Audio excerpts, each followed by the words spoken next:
Gua mau ngajak lo semua untuk meletakkan rasa simpati dan empati kita terhadap apa yang dialami oleh pemain PSM Makassar yaitu Yuran Fernandes. Di pertengahan video gue bakal jelasin kenapa kita terutama anak-anak Jackmania perlu menaruh perhatian serius terhadap peristiwa ini. Pasal ini menurut gue aneh banget. Kenapa gue bilang aneh? Karena kalau lo pernah dengar istilah pasal karet, nah inilah pasal karet. Kenapa? Karena PSSI kan di situ jelasin sanksi minimal 3 bulan. Ini dikasih setahun, berat banget bro.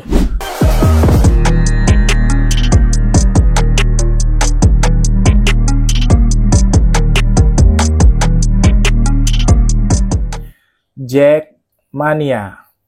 Balik lagi bareng gue Guntur Widianto dalam program gue Persija. Seperti biasa buat lo yang baru mengunjungi channel atau akun YouTube gue, silahkan di subscribe dan diaktifkan tombol notifikasinya. Nah, di episode kali ini gue mau ngajak lo semua, khususnya anak-anak Jackmania maupun yang bukan, yang sudah menjadi penonton setia channel gue, untuk meletakkan rasa simpati dan empati kita terhadap apa yang dialami oleh pemain PSM Makassar yaitu Yuran Fernandes yang baru saja mendapatkan larangan bermain selama 12 bulan atau 1 tahun dari Komisi Disiplin PSSI. Nah, nanti di pertengahan video gue bakal jelasin kenapa kita terutama anak-anak Jackmania perlu menaruh perhatian serius terhadap peristiwa ini, meskipun apa yang dialami adalah pemain yang bukan menjadi bagian dari tim Persija Jakarta.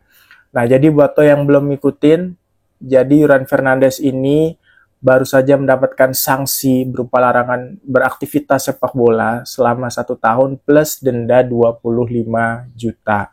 Nah, dasar dari pengenaan atau pemberian sanksi ini dilakukan oleh Komisi Disiplin PSSI yaitu merujuk pada pasal 59 ayat 2 Junto pasal 141 Kode Disiplin PSSI tahun 2023.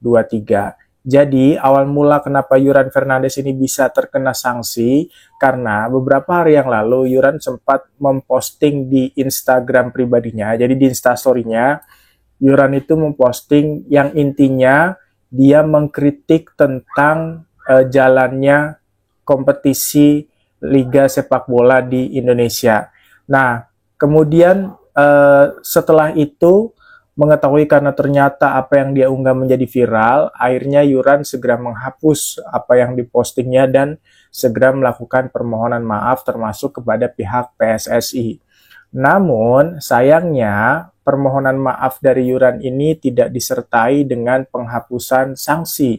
Justru yang terjadi adalah Yuran mulai kemarin itu, sejak video gue ini dibuat, itu mendapatkan sanksi seperti yang gue sebutkan tadi ya, yaitu larangan bermain selama 1 tahun penuh gitu ya. Artinya hingga tahun depan, kalau ini sanksinya tidak berubah, Yuran tidak akan bisa memperkuat tim PSM Makassar.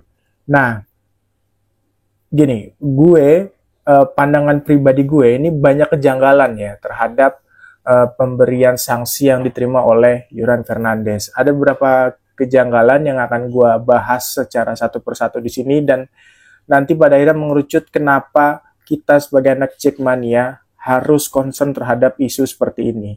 Nah, yang pertama menurut gue pemberian sanksi ini penuh dengan kontroversi ya. Sekarang gini, gue udah coba baca ya, pasal 59 tuh bunyinya seperti apa sih. Jadi di situ, ini gue bacain aja buat lo ya, supaya kita semua punya pemahaman yang sama terhadap konteks dari pasal yang diberikan atau yang dikenakan kepada Yuran Fernandes.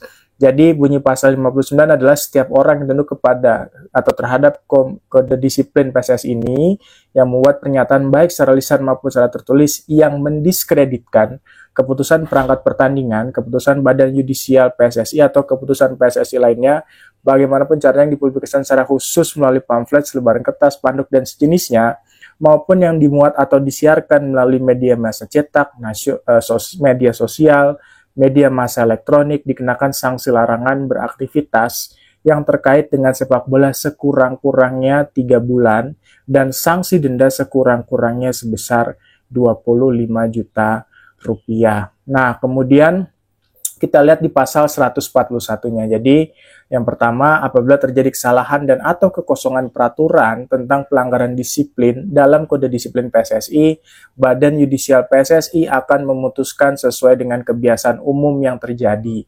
Dan apabila diperlukan sesuai dengan peraturan yang ada, maka Badan Yudisial PSSI diberikan kekuasaan untuk membuat ketetapan dan keputusan layaknya kapasitasnya sebagai pembuat peraturan. Kemudian di poin keduanya, selama menjalankan proses sebagaimana disebutkan pada ayat 1 tadi, Badan Yudisial PSSI mengambil kesepakatan sesuai dengan doktrin dan hukum olahraga. Nah, pasal ini menurut gua aneh banget. Kenapa gue bilang aneh? Karena makna dari mendiskreditkannya aja itu nggak dijelasin. Bias banget gitu ya. Dan kan kita tahu ya, maksudnya Yuran ini kan sifatnya mengkritik ya. Tapi berarti kalau dia dikenakan pasal ini, berarti Yuran dianggap telah melakukan upaya untuk mendiskreditkan. Nah, persoalannya bagian mana yang didiskreditkan oleh Yuran terhadap PSSI, sehingga PSSI merasa perlu untuk memberikan sanksi ini terhadap Yuran Fernandes. Dan kalau lo pernah dengar istilah pasal karet, nah inilah pasal karet. Kenapa? Karena PSSI tidak perlu pembuktian yang jelas, dia cukup dengan penilaian subjektifnya saja, sehingga dia bisa menentukan apakah orang ini sudah melakukan pelanggaran dengan mendiskreditkan yang tadi atau enggak. Nah ini kan aneh. Gue kasih contoh misalnya gini. Misalnya ada pemain yang mengkritik kinerja dari kompetisi. Terus ya kita semua tahu lah kondisi kompetisi kita ini sekarang kayak gimana. Come on, fair aja lah gitu ya. Kita nggak bicara Liga 1 doang deh, kita bicara Liga 2, Liga 3, dan seterusnya. Bahkan kemarin, pengundian Liga 4 aja tuh aneh banget kan, sampai harus diulang. Ayolah, masa kita harus nutup mata soal ini? Masa kita harus pura-pura nggak tahu dan menganggap bahwa Liga di Indonesia ini baik-baik aja? Come on gitu loh, maksudnya oke lah, kalau Liga 1 sudah ada VAR, bagaimana Liga 2, Liga 3, Liga seterusnya? Dan Yuran kan tidak bicara spesifik tentang Liga 1 gitu loh. Jadi aneh menurut gua, ini bener-bener pasal karet yang dimanfaatkan oleh PSSI untuk menembak siapa saja yang di luar dari yang menentang mereka gitu loh. Jadi kalau mereka dikritik dan lain sebagainya, dia langsung dikenakan pasal ini. Ini bener-bener aneh. Aneh menurut gua. Dan yang kedua ya, kan di situ jelasin sanksi minimal 3 bulan. Ini dikasih setahun, berat banget bro.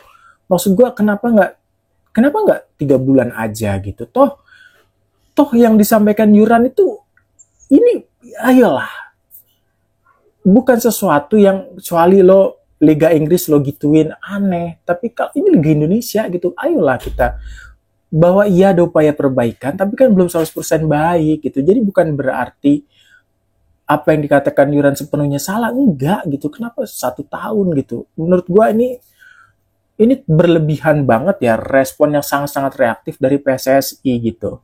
Dan anehnya di waktu yang bersamaan, hampir bersamaan menurut gue, yang mengkritik Liga dan PSSI itu nggak cuma Yuran, tapi yang ada juga Andre Rosiade. Dia juga mengkritik, dia punya semen Padang, dia kritik itu, dia bilang bahwa ada mafia yang mengatur dan lain sebagainya. Tapi lo lihat deh, respon PSSI, respon Erick Thohir terhadap 2 kritikan ini beda banget. Gue bahkan lihat ya di akun-akun bola, Erick Thohir bilang, ya udah, Yuran udah minta maaf, tapi kalau mau main jangan di Indonesia. Come on Pak Erick, mau sampai kapan jadi anti kritik gitu loh. Kita tahu Pak Erick udah banyak kasih untuk sepak bola Indonesia. Kita tidak mengaburkan itu. Kita ucapin terima kasih banyak untuk Pak Erick. Tapi Pak, ayolah kita dengan mata terbuka. Kita sadar bahwa liga kita ini masih penuh kesalahan, banyak perbaikan yang harus dilakukan. Jadi kalau ada kritik, kenapa harus begitu Pak Erick gitu loh. Sementara sisi lain Bapak dengan Andre Rosiade itu aman-aman aja dan bilang kritik itu harus didengar. Kenapa? Standar ganda gitu loh. Kalau mau, Andre Rosiade larang juga dia. Karena dia kan udah bilang ada mafia dan sebagainya. Kalau gue nggak salah lihat ya, gak soal baca, banyak di akun-akun bola. Jadi uh, ini bukan tuduhan dari gue, tapi gue membaca dari akun-akun bola yang mengatakan seperti itu. Jadi apa ya? Kenapa ini bias banget? Kenapa beda banget gitu? Dan poinnya di sini, gue bilang kenapa akun gue kan Sound of Persija, bahasnya tentang Persija, tapi kenapa gue harus bahas iuran? Gue sama sekali tujuan gue bukan karena soal ngejar viewers, ngejar AdSense, no. Gue pengen ajak, lagi-lagi ya, gue ajak supporter, terutama Jackmania ini tuh satu level lebih baik gitu loh.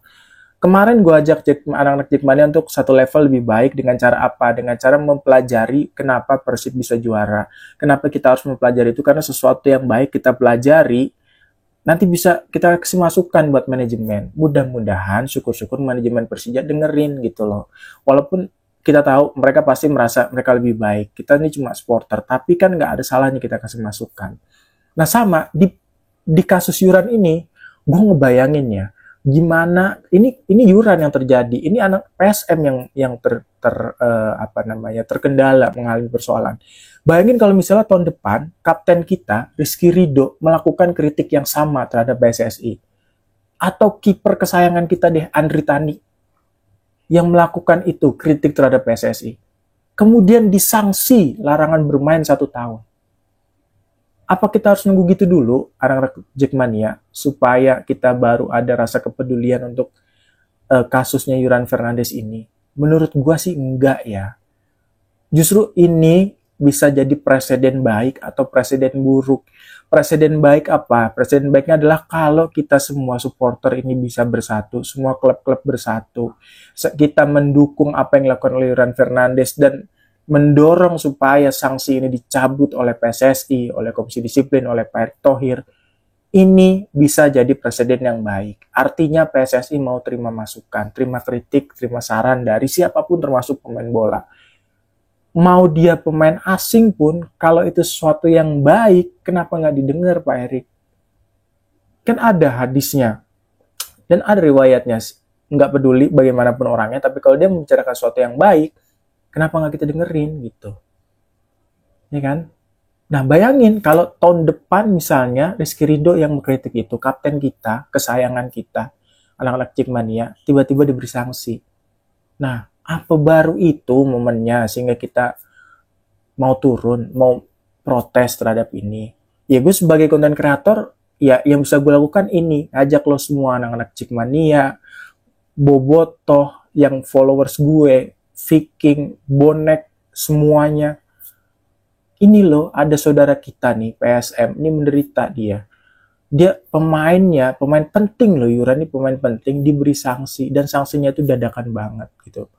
Maksud gue, ayolah PSSI, mudah-mudahan sanksi terhadap Yuran ini dicabut. Atau paling nggak diringanin deh kalau nggak bisa dicabut. Masukan kritik tuh bagus kok Pak, gitu loh. Terus, ya gue ngajak semua supporter di Indonesia untuk bergabung, kita sama-sama, kita dukung. Kenapa? Karena suatu saat, kalau tim lo yang kena kayak gitu, lo kan akan seneng ketika supporter tim-tim lain itu secara suportif mendukung juga gitu. Kembali ya, namanya rivalitas permusuhan itu cuma 90 menit. Gue pribadi juga sebenarnya sebel ketika ngeliat Yuran lawan Persija tuh dia jago amat gitu, gue bilang. Kuat banget, kokoh banget si Yuran ini. Gue juga sebel sebenarnya. Tapi gimana? Itu cuma 90 menit. Sisanya ya kalau begini terus kayak kok anti kritik gitu ya. Janganlah anti kritik Pak gitu ya. Jadi saran gue, yuk sama-sama kita berbenah, perbaikan diri, kita dorong supaya apa yang dialami Yuran ini di kemudian hari tidak dialami oleh pemain-pemain kesayangan kita. Oke, sekian dulu video dari gue. Seperti biasa, buat lo yang punya kritik, saran, pertanyaan, lo tulis aja deh di kolom komentar. Gue pamit undur diri dulu, Jack Mania.